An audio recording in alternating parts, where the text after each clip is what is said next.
Hello, great fellow countrymen. Wambura, alias Joseph Blessed is the name. Joining Space is the platform. How have you been, guys? I think personally, I'll confess I've really missed you guys, but here I am, guys. Though today I really have it. I'm gonna psych myself up. So, guys, um, for those who watched the first episode of um Life Through My Lens episode 1, you must have discovered that I mentioned things to do with doing some sort of a documentary, documenting about my life. Remember, guys, I'm about to start, moving up and down, you know, almost the entire world to document about beautiful stories, about beautiful nature. I mean, everything that you guys want to watch. I mean, you better subscribe to this account because there are bigger things and amazing things are waiting. So never left behind, never be left behind. So, guys, having said that, I'm going to document my story. Of course, something that will really encompass a lot of sceneries. I'm gonna capture real scenarios on the ground. If I'm talking about my home, I'm gonna document the pictures of my home, where I come from. If I'm talking about the my dad's grave, I'm gonna show that one in the full document. I'm talking about where my mom was buried, how maybe things were in the village, who helped me to go to school. I'm gonna document all those people on my upcoming documentary. But prior to that, I thought it was a bit wise for me to start doing bit by bit before you can actually avail the entire, honeypot.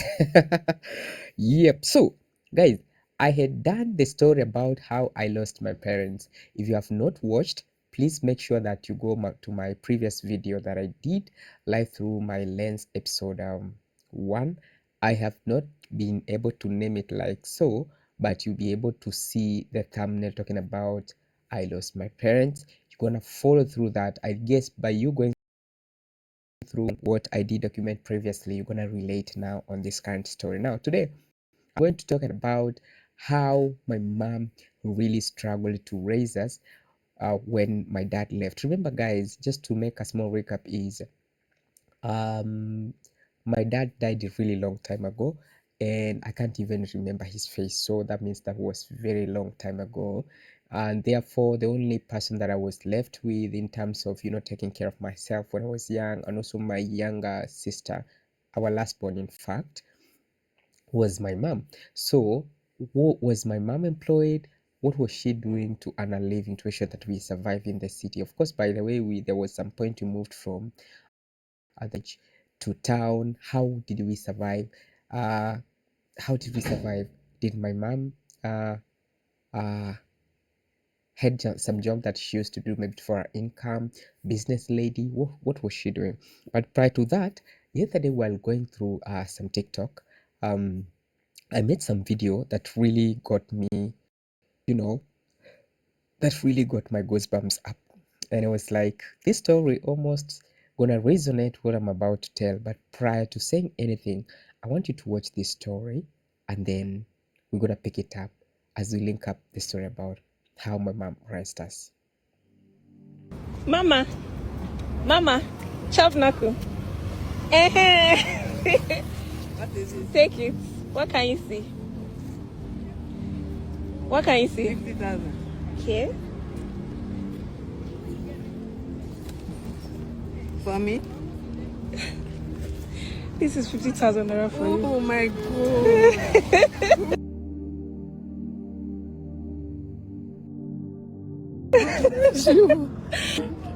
Oh, Mama, don't cry, please. Please. I've been suffering. You've been suffering. Oh my God, I'm so sorry. You will never suffer again. In Jesus' name. God has ended your suffering.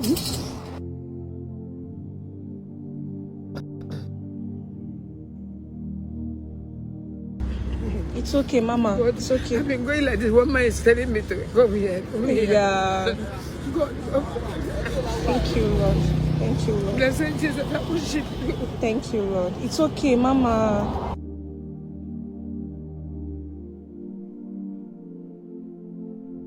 You are blessed. Amen. Which side are you going to? Do you want to just go home and relax for today? I will Please rest. I will rest. go home and I will relax go. for today, I beg. I'll drop you where you'll be able to get a cab. And let me help you with that.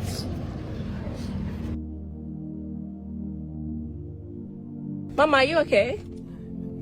Are you sure? God will bless you. Amen. God bless you.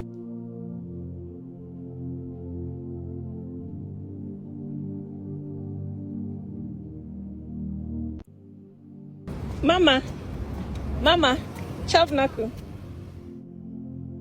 Where is your place? It's far. See water. Follow this side and see it. There's water on the road. Let me go and wear my rain boots. Okay.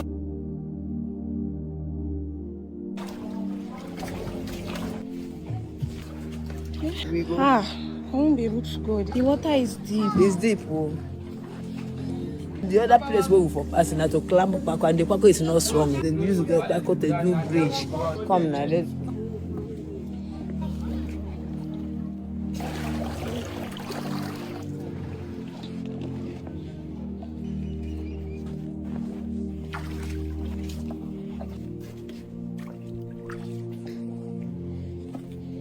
Jesus.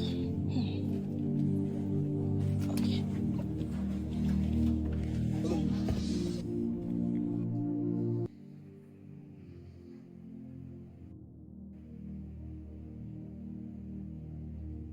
Mama, how are you doing today? I'm fine. May I know your name, ma? My name is Chinyanoka You are from which state? from Imo State. Where is your husband, ma? It's late. I'm so sorry about that. Do you have kids? I have three. Two is late. Hey, Remains one, oh my God. which is my son. Your son? Yeah. I'm so sorry. Where is your son? Where is he? In 2019, a fellow group of friends went to Libya. Libya. So that's where he is. Since that, I'm not here. You've not heard from him? Nothing. That I'm not hearing anything again. How long have you been staying here? When Jonathan entered 2016, Jonathan 2016. entered 2015. They were pushing us here and there. That place we stand before was where I was living. So when they saw that place, they bring us to this place again. So that's Please don't cry, Mama. Come here. Come here. Thank you very much. Since that day I meet at least I can eat well now because I need the money to buy some food. Thank So God. it's a joy. I'm very, very grateful. We thank God. God will perfect everything. Your life good. Amen. I'll keep in touch. Okay. All right? All right, Ma. Take good care of yourself.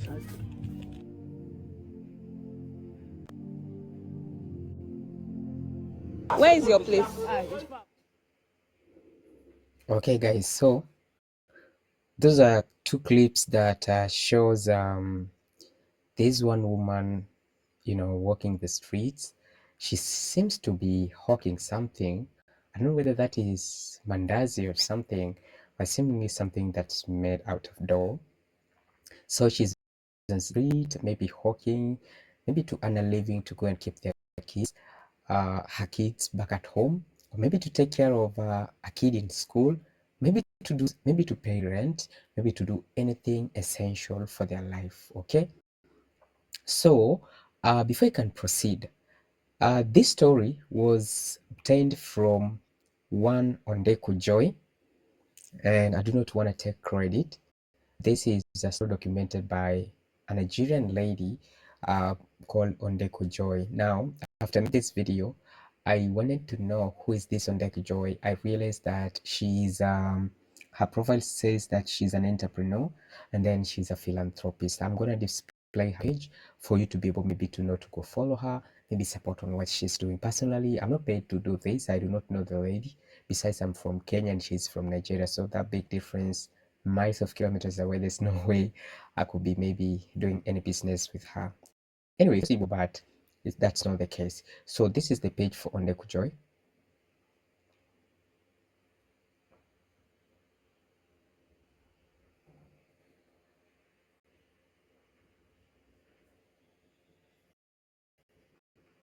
Perfect. So So Ondeku Joy, she's driving the street and then she finds this woman hawking. But when you look at her, in Kenya, majority of the people they say that your problems will definitely appear in your face, even if you don't tell us. So literally, when you look at this woman, she looks really she's help. She doesn't look like someone who is well off or somebody who is satisfied with life. No, she seems to be having a lot of things in her head going around. So much is running in her head.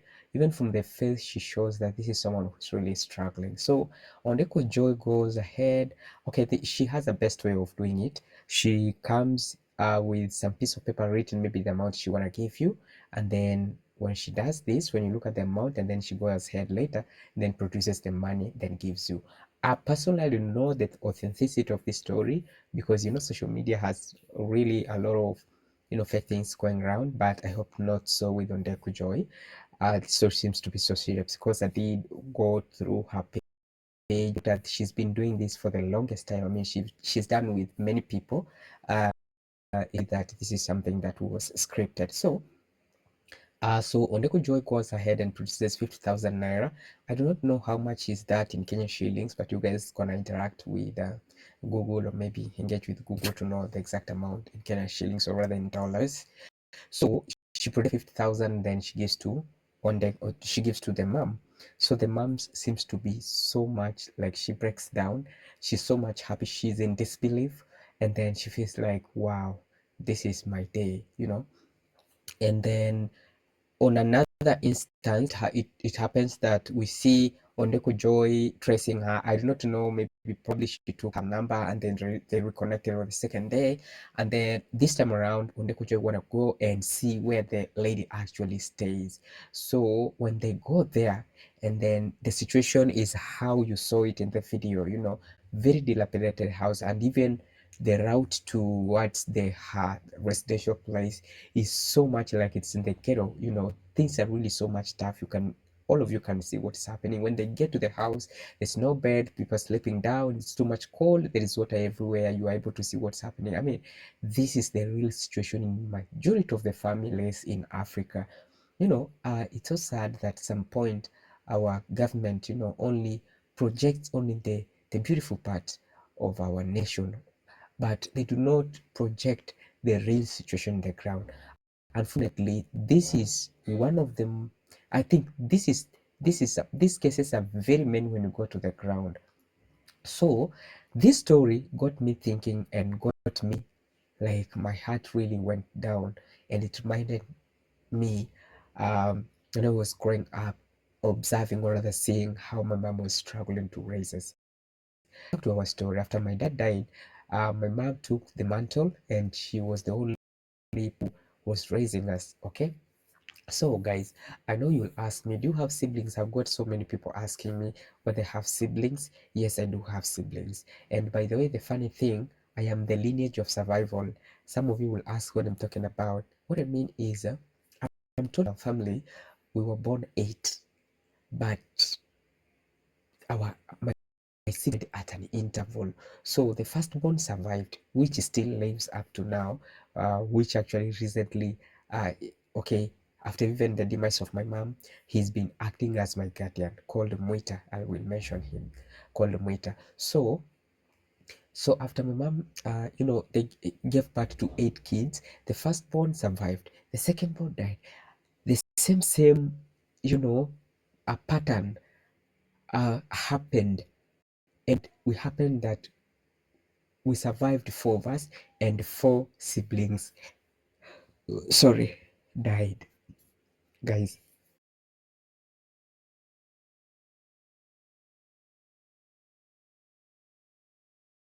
about that, guys, I think I'm using my phone to live stream, and then I'm sorry, guys, I'm using my phone to live stream, and then someone was calling, so I'm gonna get back to him later. So, guys, um, so I am in the lineage of survival. So the firstborn died, secondborn survived, thirdborn died, the fourthborn survived. Same series, or rather the pattern happened until we remain the 4 of us. So I have an elder brother, and then I have a sister who is now the third born who survived. Now there is now the fourth born who died. I am the fifth born, and then now the I mean the series continues just like that until we remain four. So some of you have been asking, do you have siblings? Yes, I have siblings. I have one brother and I have two sisters. By the way, my all sisters are married. So my sister is called Pendo, and then the younger sister, who is actually the last born, is called Veronica Chacha. And at some point we call her Vero. So my elder brother, who is actually the firstborn and someone who has been also taking care of me, are going to school and doing a lot of stuff. Of course, helping, being supported also with the church, CDF, and that is how I went to school, guys. So it happened like that, and then now we survived, four of us. So, guys, life was not really so easy. Now, after my dad died, uh, okay, I said that you should go and watch the previous video so that you can be able to connect this series, how it goes. So when my dad died, remember I mentioned that my mom, it became so hard for her to continue staying in the village. This was in Tanzania, a place called Mugumu. So she found so much hard to stay since now the relatives were compelling her. They were almost, not almost, but some of them actually grabbed the property that was left by my dad. I did mention earlier that my dad was a fisherman, and then he had bought sheep, bicycle. During that time, someone who had a bicycle, that was a rich person. So, guys, and I did mention that seemingly I'm from a royal family. So it happened that my mom could not withstand that kind of a pressure. People grabbing things. So they grabbed the sheep, some of the bicycle. A lot of them even wanted to go for the land. So it did not reach at that point. My mom just decided to move to a nearby town called Mugumu town. So my elder brother had traveled Kenya for studies, had came back to Kenya for studies. Okay, so and then my elder sister now, I okay, I second. Do I say I second? Okay, she was born and then fourth, but then the fourth born then okay, you know what I'm talking about. My elder sister now had already been married in Tanzania as well. So my mom had remained with the very immediate children to cater for myself and my sibling, my younger sister, who is our last born. So she took us to town to go and stay in town. So guys, things really happened. Remember, my mom was not employed, okay? So she was just a peasant farmer in the village.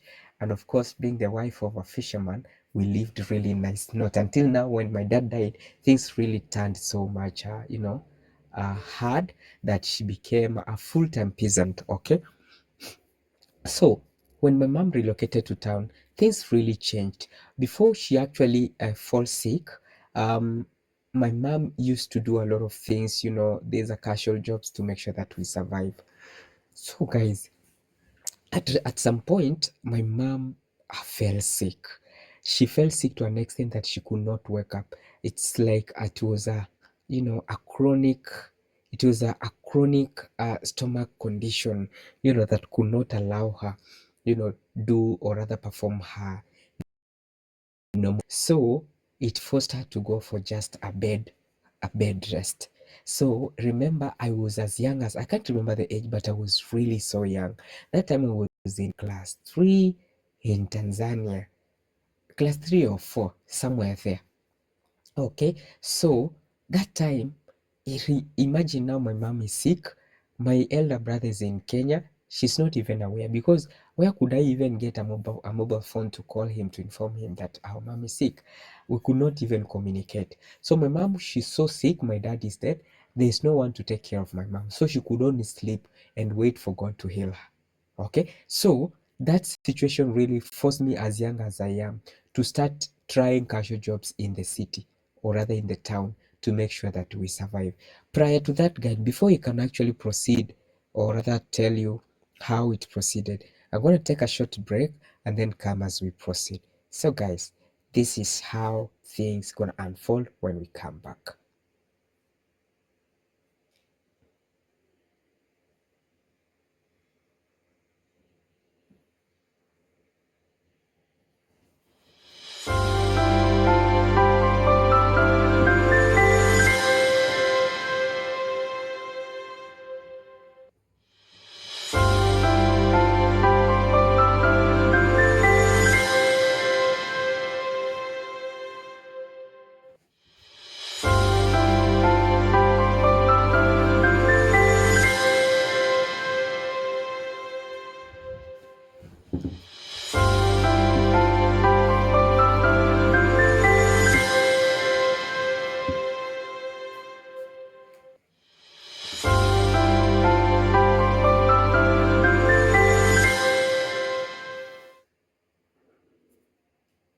Okay, thank you guys.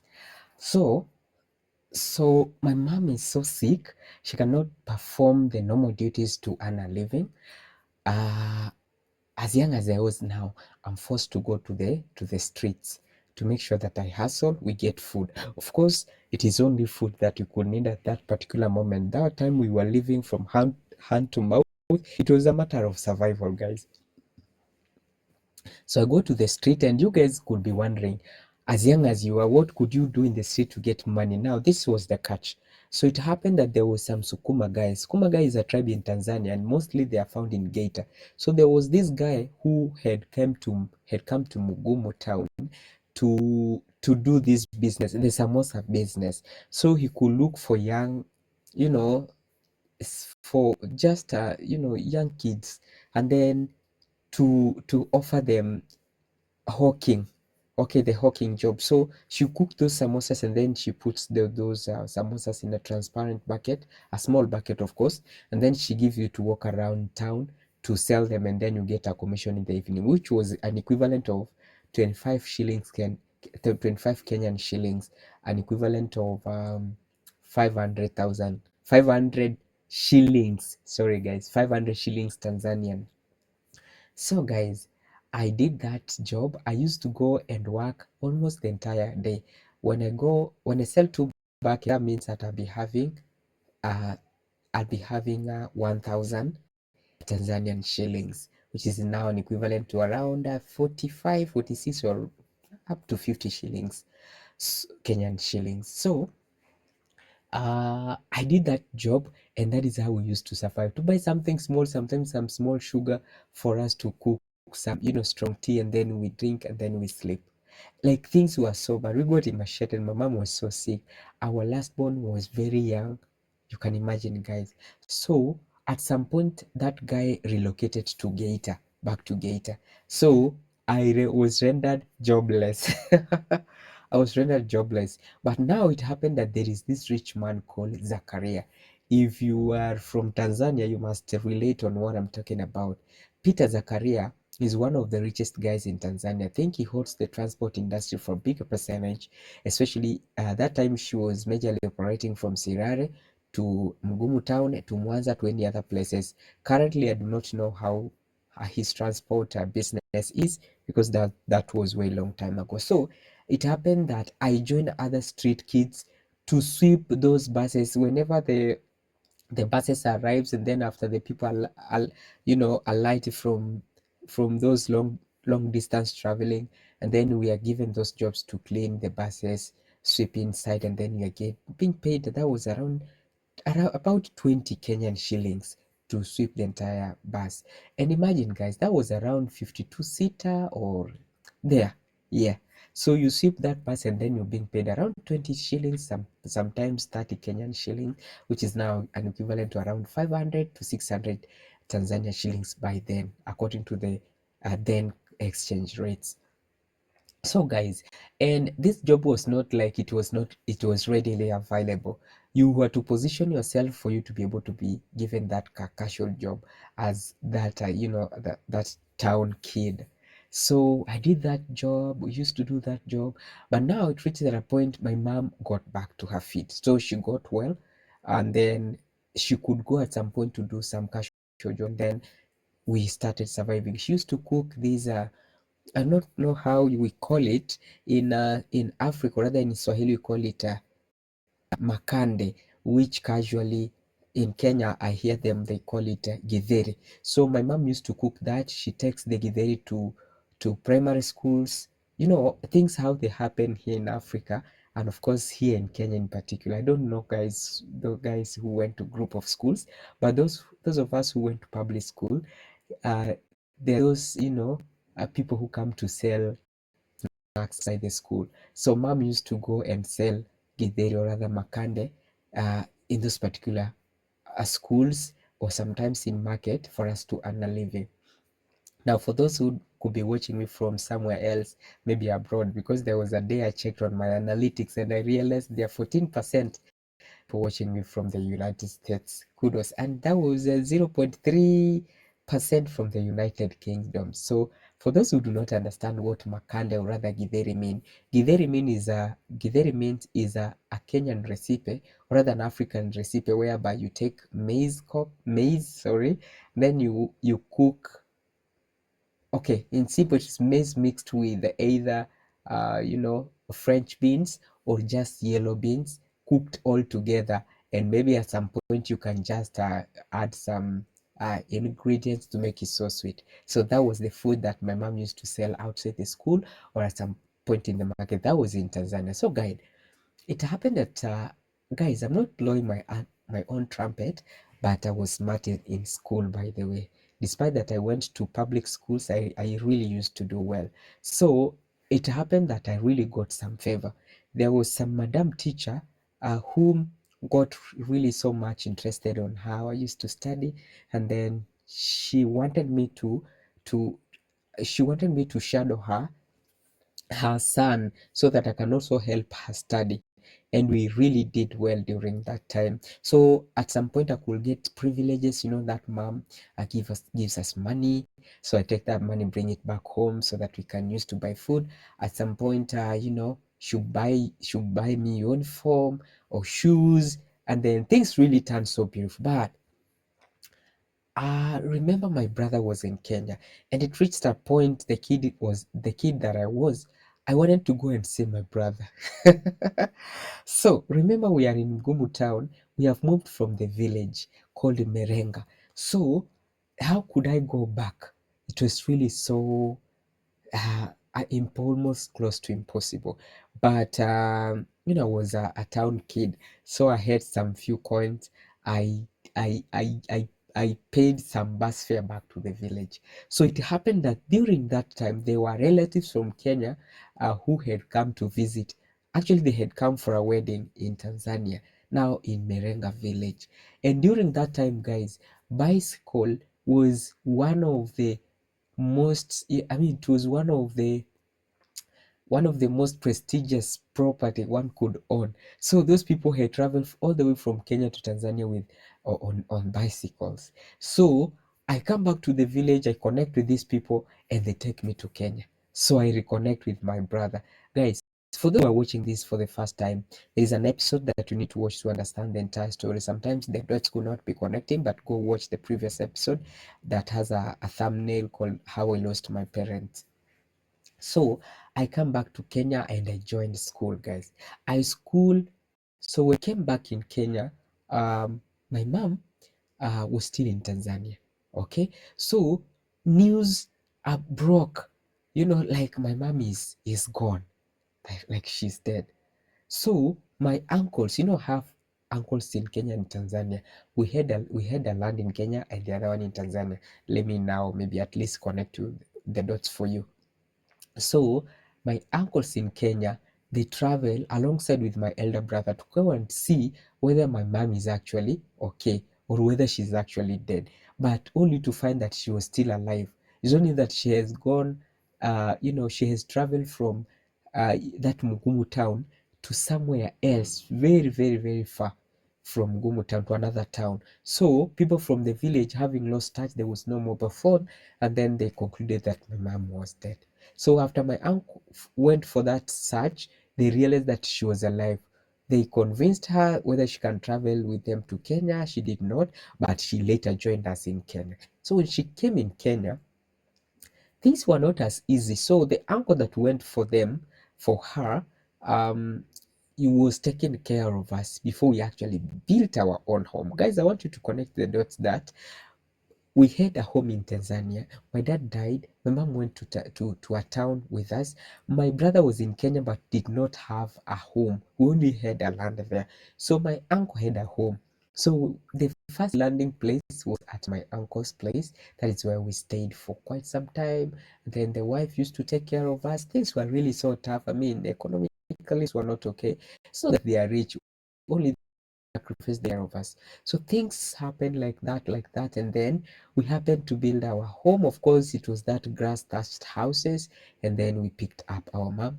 We stayed as a family. Now, my mom passed on in 2011 when I was I had finished class 8, now waiting to join Form 1. She had really done a lot of preparations and made a lot of promises how she's going to take care of me, how she's going to ensure that I go to school. But unfortunately, she passed on. How my mom passed on as still, it is well explained in the previous video. Make sure that you go and watch it for you to connect the dots. So things were so tough. I remember how my mom used to struggle to raise us guys. At some point, my mom sold, used to do these, these are cattle legs. I don't know whether you guys have seen that kind of food. I'm gonna describe it. I'm sure you guys gonna understand what I'm talking about. These these legs, sometimes the legs of the cattle legs, and then they are cooked very well. Okay, how they prepare, I used to see them. They take the legs, or do we call them the legs or feet? Okay, I don't know, guys. Do I even know English? So they take those legs and then they burn them on top of some I mean some flare or fire, and then to make sure that they remove the fur, and then they cut it into pieces, they cook it. So mom sold those things, especially in markets where people sell and buy, cattle. In our places they call it mnada. So guys, that is how things were. My mom really used to do a lot of, hectic jobs, manual jobs. Some people used to disrespect my mom, but my mom was a very cool person. She was not dramatic. She could just go do those vibarua, or rather the casual jobs, to make sure that we survive. So guys, when you see me to struggle at some point, I'm that energetic because I have been exposed to this kind of hard life. And anytime I see someone trying to undermine my effort, I even do not argue with them. I just quit. I say sometimes I do tell myself, before you can actually try to bring someone down, maybe try to investigate to understand about their background. You don't know whether this person is the only sole breadwinner. You don't know whether this person you know, is the hope of the family. Maybe she carries the entire community on her back, on his back. You don't know. You met somebody in town and then you fight them. Sometimes you block their ways. Like now for me, when I came to town, uh, after I finished my college, I came to Nairobi. So I came to Nairobi to look for a job, which I did get a job. Of course, okay, this job's just to make sure that I survive myself. They were not really jobs to make you rich, but at least I could pay bills, I could buy food. And then I am equally gifted, guys. I know how to sing and write Swahili songs. So at some point, I was in the creative space, really doing a lot of music, writing music for people, and then going to studio record my music. And I do have music in this channel, only that I've put them in private. But when the time is due, I'm gonna bring them in public. So I really used to face challenges in the creative space or in the music scene. Some producers could not give me music. At some point, I could pay for a recording session and then I record the music. Some of them do not give me music. Like some of them could even sell my music. Like there was a lot of challenges, and it reached a point I was like, man, I don't have to do this alone for me to live. So I really got so much struggle. Some people really broke me. Some people cornered money. So guys, let me tell you, before you can actually fight someone, get to the bottom of their life, get to know who they actually are. Otherwise, if you do not know whom you're fighting, just let them be. That was it, guys, about the story of my mom. But up to date, I would just want to say rest in peace, my mom. You really fought a good fight that anyone could you know I do not know how to describe, but my mom was the best. And let no one lie to you guys. I think as I went up, I would like to say this: let no one lies to you that they can fix, or rather that they can stand the position of biological. Never. And if you have your parents, either your dad, either your mom, or both of them are still alive, make sure that you respect those people to the extent that you can, because there is a point when you will need them.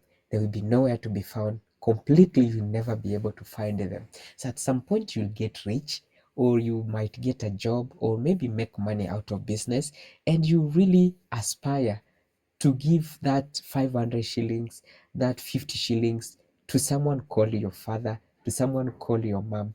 But imagine what? You will never find them anywhere. So treasure them while they're still alive. Do not abuse them. Parents can be rowdy at some point. They can be disrespectful. They can mistreat you at some point. Some people talking that some parents are toxic. I do not want to comment on that, but if it happens that that's a kind of unfortunate, situations happen in your life, just learn to forgive. If maybe you can move, or rather you can walk out and go make your life out there, build your own world, that will be very much better than disrespecting your parents. Make sure that, I'm gonna repeat this, respect your parents. And even the Bible says that. I think it's the book of Ephesians 6, is it Ephesians 6 1? Let me try to look whether I can find that verse here as I wind up. Ephesians, it's a very common Bible verse. And guys, by the way, I was a Muslim and I'm now a Christian. So that's a story for another day. I'm gonna come with that story to explain how that one happened. I don't know, it's yes, it is Ephesians 6 1, which says that children, obey your parents in the Lord, for this is right. You can read different translations in the Bible Gateway if you are.